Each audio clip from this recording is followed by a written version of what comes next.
Chuck Chuck is amazing. And back then the music was going from being more pro black and pro enlightenment into more of a party vibe.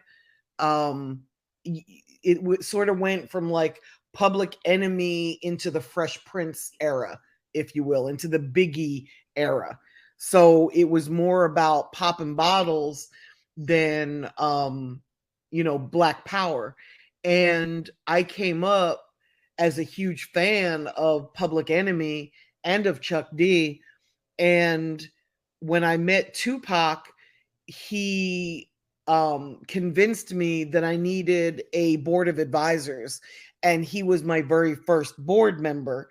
And these were people that were rappers that were actually successful at what they were doing. Because I always work with new artists. It's very rare that I work with somebody once they're already successful.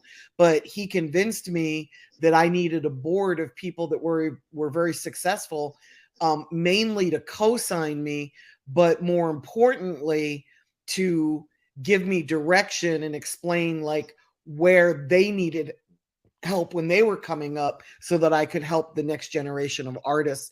And Chuck D was my first board member after Tupac.